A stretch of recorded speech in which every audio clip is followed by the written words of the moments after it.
Nu moet hij me wel oproepen. 3 goals tegen Quick Boys. Ja. Kom op. Dat is heel gemeen hoor ik. Ja. Kruipen. Zo. Nou, kijk, toen had je nog maar 1 camera. De eerste keer huis te duin, dat wil je niet weten. Wat dan? Ja, dat Dat wil ik wel weten. Nou, dat is gewoon Ja, shaky? zo naar binnen lopen. Ja. Lachen met de boys, schoentjes aan, lekker voetballen. En gewoon een leuke tijd hebben met elkaar. Weet je. Dat had ik heel erg gemist. En dat kreeg ik wel weer door terug te gaan bij Feyenoord. Buenos dias en welkom terug bij Villa Zeg. We zijn er even uit geweest, er is veel gebeurd, maar we pakken de draad weer op. Aan een zonovergoten tafel met, als we zo vrij mogen zijn, levende legendes.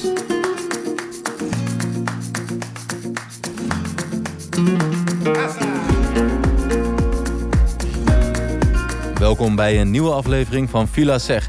Kevin is weliswaar gestopt als voetballer, maar hij kan zich goed inleven in de keuze van Robin van Persie om terug te keren naar Feyenoord. Nog als persoon was je, hoe je overkwam dan, heel anders. In het veld, Ja. heel rustig, alsof je, misschien is dat ook zo. Ja. Je hebt niks meer te bewijzen eigenlijk. Terwijl je misschien in je hoofd wel hebt van, oké, ik wil het echt het beste zijn en dat had ik belangrijk niet. zijn. Maar Dat had ik dus gewoon niet. En dat, heel ja, dat- ontspannen, heel vriendelijk, heel benaderbaar. Zo kwam je over, zeg Ja. maar, gewoon op tv. Ja. En dan denk ik dat mensen ook gewoon een andere kant van je hebben Ja, gezien. Omdat je eerst gewoon, spits, ja, gewoon focus. ja. Alleen dat, niet met andere dingen Boosheid bezig. ook wel een beetje, boosheid ruzie. soms. Dat heerst een beetje bij die Feyenoord Ja. natuurlijk toen. Ik vond het ook gewoon mooi en ik had ook zoiets van dat ik ook wel iets wil teruggeven zeg maar, aan weer de jonge jongens. En dat ik ook gewoon dankbaar was. Vroeg opstaan, lachen met de boys, schoentjes aan, lekker voetballen. En gewoon een leuke tijd hebben met elkaar. Weet je. Daar was ik vooral heel erg dankbaar voor. En uiteindelijk speel je dan ook nog wel oké wedstrijden. Het was niet meer zoals het was, maar ik had daar vrede mee. Begrijp je wat ik bedoel? Op dat moment, in die fase van mijn leven. En die knop, ja, die is wel omgegaan toen ik terugkwam. En dat raad ik je ook aan. Dat moet je op je eigen tempo doen. Ja. Maar dat besef... Nee, maar dat heb ik nooit gehad. Dat is ook een van de redenen dat ik weg moest bij Genoa. Ja. Ze zagen gewoon aan mij dat ik gefrustreerd was als ik niet speelde. Of als ik zelf niet Ja. tevreden was over mijn niveau. Ja. Maar Dat als je had het ik zo gewoon. hoort, vind je dan niet jammer dat je... je had het over Sparta en zo. En toen zei je ook, ja, dan ben ik bang als ik terugkom. Dat is Ja. een beetje de verloren zoon die terugkomt. Maar als je het nu zo hoort, heb je dan geen... Nee, ik heb echt totaal geen spijt van dat ik ben gestopt. Echt totaal niet. Maar snap je wel wat hij zegt, qua het gevoel? Ja, alleen dan zeg ik weer dat het net op een ander niveau is. Hij wist dat hij niet meer de topscorer zou worden. Maar hij kan wel nog bij Feyenoord. Kon hij nog wel 12 tot 15 goals maken. Belangrijk zijn.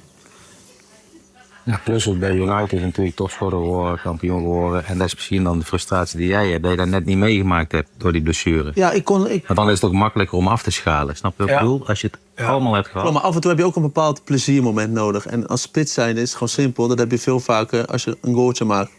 Dan kan je vervelend spelen, slecht spelen of iets. Maar als je een goaltje maakt, ben je toch wel even het middelpunt. Even de belangrijke weer. En misschien is het ook wel je kracht hè, dat je zo bent, dat je daar ook zo goed bent. Ja, maar het kan ook heel vervelend zijn. Ik zou ook echt die klootzak zijn geweest die in de 11 tegen 11, als hij dan bij de wissel staat, dat hij dan 200 km per uur gaat. Ja. Om te laten zien dat ik eigenlijk wel hoorde te spelen. Terwijl dat Nee, maar ik zei, maar het is ook je kracht. Ja, zeker. kracht geweest, maar het kan ook ervoor hebben gezorgd dat ik daarna dus eerder ben gestopt met voetbal. En ik zeg, ik heb er echt geen minuut spijt van gehad. Want ik had gewoon te weinig pleziermomenten meer. En ik kon niet meer genieten van mijn eigen spel. Ik had echt nog in mijn hoofd van, ik ben een van de betere. Maar als je dan weer een bal voorbij ziet komen en je leest het spel en je weet dat je, oké, hier komt die bal en je hebt hem niet, je bent nog steeds te laat. Ja, dat is, ik kan het je vertellen, dat is frustrerend hoor. En daar kon ik gewoon geen vrede mee. Ik Maar snap dat mee had je dus hebben. ook nooit gekregen daar. Als je was gegaan. Naar een Sparta of zo. Nee, maar Dat ik snap het wel. denk ik niet. En ook nog bang dat ik niet aan de verwachtingen kon voldoen van Ja, wat precies. mensen hadden van, oh ja, nee, maar hij is weer terug. Maar dat had Robin ook. Nee, maar Maar er zijn maar heel weinig spelers hè, die terugkomen. Hè, weet je, waar ze ooit begonnen zijn. En dan echt uitblinken. Ik kan er maar echt heel weinig bedenken.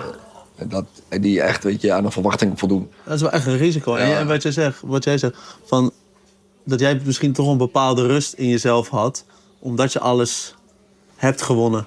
Omdat je echt daar hebt gestaan en bereikt hebt wat je wilde bereiken. Ja, maar Snap je? ja, zeker. Maar ik heb ook, in mijn ogen heb ik ook heel veel niet bereikt. Hè. Champions Ja, League op jouw heb ik niet niveau, gewonnen, ja, op jouw bijvoorbeeld, niveau heb je dat weer, WK-finale verloren, ook heel veel verloren. Weet je wel. Maar ook daarmee, en weet je, dat is uiteindelijk Dat is ook hoe het is. Snap je wat ik bedoel? Het is, ook daar heb ik zeg maar, vrede mee met die failures, zeg maar. Ja, oké. Weet je, dat hoort er ook bij. Ja. You win some, you lose some. Doen waar je zeg maar, echt invloed op hebt. Dat maximaal doen met elkaar. En ook gewoon reëel zijn, zeg maar, in de fase waarin je zit. Nou, het is wel mooi in de fase waar hij zit. Hè? Ik hoorde het een beetje aan. En Robin die probeert jou wat advies te geven. Dat jij straks ook, als je terugkijkt op je carrière... Man, je hebt een geweldige carrière gehad. Ja. Ja, nee, maar En natuurlijk, hè. je hebt meer bereikt. Maar alleen ook Ja, maar- op je eigen niveau. Het is nog steeds lastig accepteren. Maar wat jij net zegt, ik zeg, je hebt alles bereikt. Maar inderdaad, jij op jouw niveau had je ook weer doelen. Die je dan ook niet hebt bereikt. Ja, nee, dat is ook Ja, je hebt maar zo. gewoon de frustratie, inderdaad. Die blessure, die heeft jou tegengehouden. Maar als je straks terugkijkt... Je zei op een gegeven moment... Misschien wel. Ja. Je zei van... 98% van de mensen die halen het niet eens. Ja. En Drenthe die haalt wel zijn interland en die ga ik verdedigen. Maar je hebt 46 keer voor het Nederlands elftal gespeeld. En moet je kijken waar je niet overal bent geweest. En het kan altijd beter. Ja, klopt. Ja, maar... Erik was het niet gehad. Nee. Heel mooi. Heel mooi.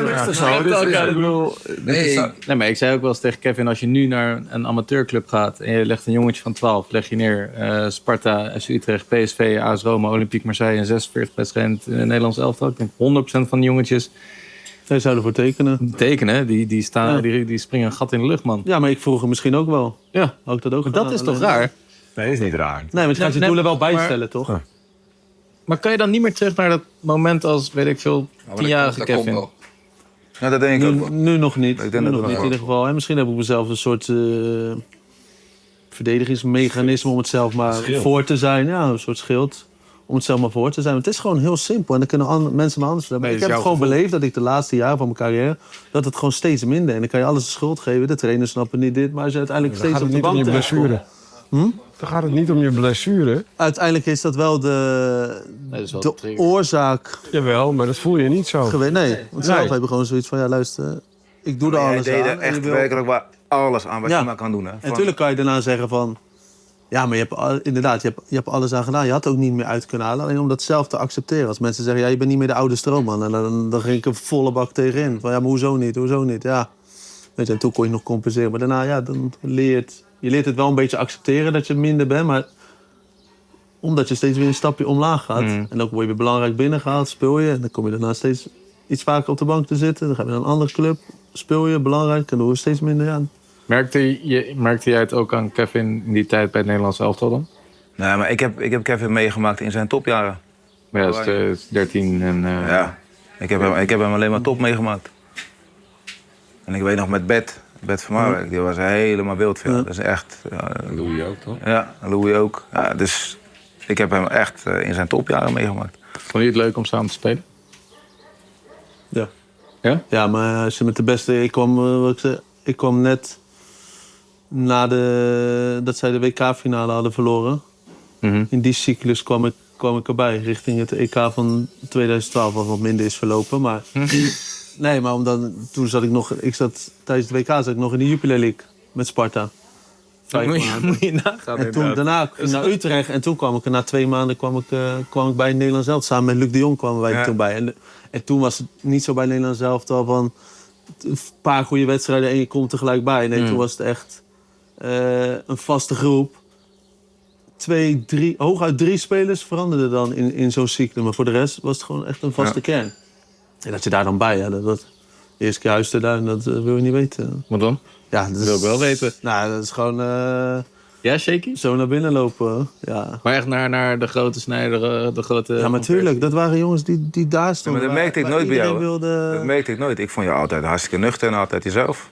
Daar, ook in het begin. Ja, maar ja, op het veld deed je gewoon proberen. Ja, maar ook met het eten. Ook tijdens het eten. Dan zaten we altijd met elkaar. Hè? En dan was zo gewoon, had je gewoon je mening altijd wel klaar. Hoor. Nee, dat was later pas, hoor. In het begin niet? Nee, dat was echt later. begin was het...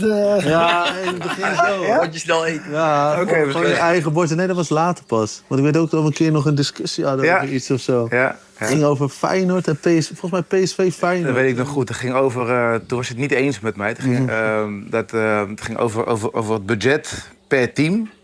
of hij dan, zeg maar, het team met het grootste budget... of die dan op de nummer 1 moest eindigen... en het team met het tweede budget op 2. En toen zei ik van ja, Feyenoord deed het toen goed. Die hadden zeg maar, het derde budget van de Eredivisie. Dus goed gedaan. En toen kregen wij een discussie over een vierde team... wat dan daar net onder kwam qua budget. En toen waren we het niet eens. En dat ging maar door tijdens het eten. Nou ja, vind je dat zo dan niet? En nou, ik vind van wel, dat is toch in budget. Dus er werd een soort wel eens niet eens discussie. Weet je dat, van half uur. Maar dat was echt wel een stuk later, hoor.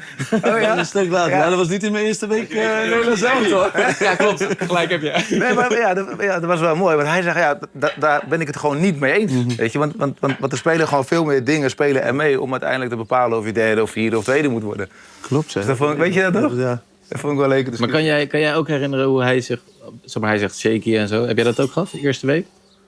Of ging het bij jou De eerste, even kijken. Nee, ik speelde mijn eerste interland tegen Roemenië in de Kuip. En een paar dagen later Finland uit.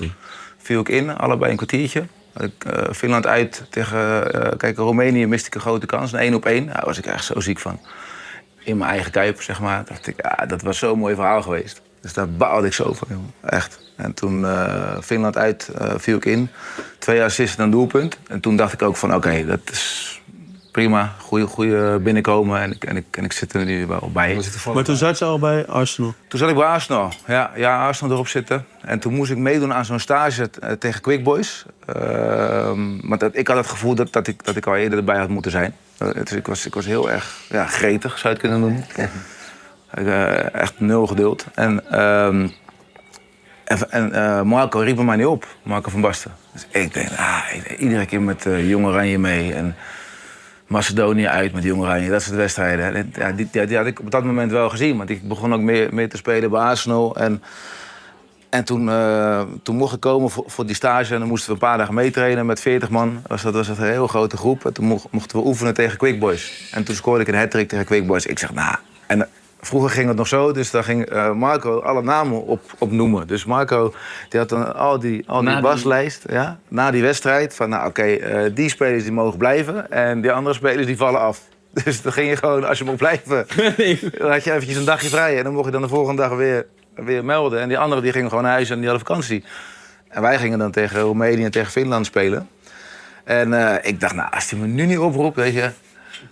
Nu moet hij me wel oproepen. 3 goals tegen Quick Boys. Ja, maar ik trainde ook gewoon goed. En ik deed het gewoon goed. Ik was er gewoon klaar voor.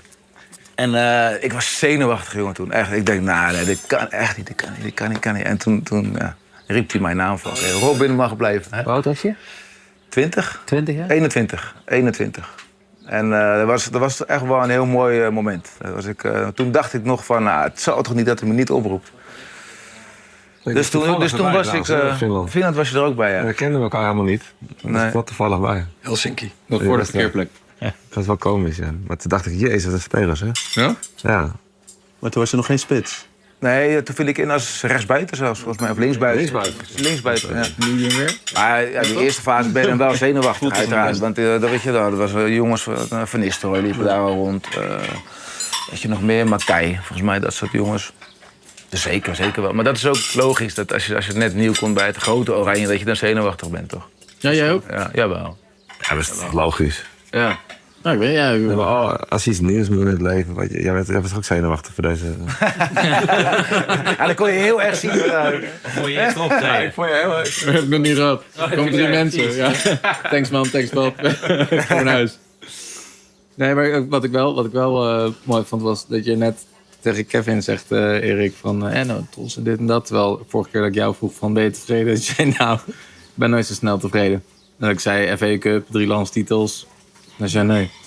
Ja, best wel aardig, zei ik toch? Best wel aardig. Best tevreden. Ja, best tevreden. Ja. Nee, ik had slechter gekund. Nee, ik snap wel wat je zegt, maar Kevin was wel heel kritisch op zijn eigen carrière. Terwijl... Jij ook? Nee, ik zei, ik was best wel tevreden. Daar zit wel een hele andere gradatie in, hè? Ja, ik vind best wel tevreden over jouw palmares. Ook redelijk kritisch. Ja, dat is ook wel... dat is omdat ik nog niet klaar ben. Maar hij is uitgevoetbald. Hij heeft een keuze gemaakt, hij is gestopt. En dan kan je wel terugblikken en dan mag hij wel dan meer dan best tevreden zijn. Al had het je spelerscarrière? mijn spelerscarrière. Ja, het zat eigenlijk niet helemaal waar. In die zin, als speler, dan heb ik er niet altijd top voor geleefd. Nee. Dat was wel Daar heb je spijt van. Hè? spijt. Ik had ook niet weet je, ik had niet het Nederlands elftal gehad. Zo goed was ik niet. Ik was in de subtop, kon ik aardig meekomen. Dat is heel gemeen hoor ik. Ja, Kruipen. Zo. nou, Tenen staan. kijk, toen had je nog maar 1 camera. Tegenwoordig heb je vader en zo, weet je. Ja. Dat maakt het wel wat lastiger, ja. Ja, ik liet wel eens een keer voetjes staan, ja. Maar ik moet zeggen, die 2 mannen die kennen er ook wat van. Ja, maar ja, leuk hoor. Hoe weet je dat ook? Dat moet ik zeggen. is mijn trainer geweest. Ja. Assistent-trainer bij PSV. Oh, tuurlijk. Ja. Ja. Daar heb ik ook nog een keer een discussie met hem gehad. Wil je er nu uit praten met het lijf? discussies, Kevin. Ja? We hebben wel meer discussies gehad. Ook, Toen was iemand nog kritischer op mij dan ik zelf. Wat zei hij dan? Ja, toen zei ik na 7 maanden van... Je mag wel 1 keer zeggen dat ik het goed heb gedaan. Toen zei hij, ja, maar dan weet je zelf ook wel wanneer je het goed doet. Ja, oké, ja, misschien. Ja, ja klopt. Nee. Ja. Kun je dat herinneren? Nee, maar ik ben... Kijk, in de top is goed doen, weet je, dat is normaal. Dat is de norm, ja. Dat is de norm. En kijk, en ja, ik zag de potentie bij hem. En ja, dan als trainer ben ik op dat soort jongens ben ik extra kritisch. Omdat ze gewoon goed zijn en je wil ze gewoon pushen naar een hoger niveau. Ja, dan ben je kritisch. En ja, wat goed is normaal. En dat is de norm. Terwijl je dat niet bij jezelf op speler hebt betrokken. Ik als speler. Ja. Nou, ook wel. Kijk, als ik speelde wel om te winnen. Nou, omdat je zei, ik heb er niet alles uit, ik heb er niet altijd voor geleefd. En... Nee, maar ik zeg, was een andere tijd. Hey, ja, maar ik begon toen waren we echt semi-profs. Ik trainde we 1 keer per dag. En, bij Twente werd toen een beetje voorop geprofessionaliseerd. Sigaretje in de kleedkamer, toch? Ik heb niet gerookt, dat niet. Maar er waren er wel, die rookten. Ik wil Clemens niet weer voor de best gooien, maar... Doe dat niet. Hij bijvoorbeeld wel, ja. Maar ik heb wel nog wel in een paar aardige elftallen gespeeld. Ik heb ook nog wel een beker gewonnen. Dat toch wel. Maar Stond je in de basis toen? zeker stond ik in de basis. Ik was zelfs aanvoerder, Kees. Dat was ook beloofd door de trainer. Niks buiten. Niks buiten. Over 3 weken. Dit jaar niet, maar dan wel. Ja, maar ik neem maar, als je meedoet, is dat toch een ander gevoel, toch? Zeker. Ja, dat is wel zo. Als jij 9 minuten op de bank zit dan heb je, en je wint, dan is het toch anders. Zeker. Nee, maar Maar je was aanvoerder zelf. Ja, ik was zelfs aanvoerder. Dus je mocht die cup... Ja, ik heb die cup, die mag ik... Daar staat hij. Ik heb wel wat met bekers. Ja, ik wou net zeggen. Hè? Volgende keer in Villa Zeg duiken we dieper de kleedkamer in met mooie anekdotes als gevolg. Ik ben wel getuige geweest van een paar van die hairdryer treatments. Bij wie? Nou, Keihard voorgeliggen. Ik zeg, zolang ik je trainer ben, komt er geen camera in de kleedkamer. Je moet nu veel meer mensen tegelijk align krijgen.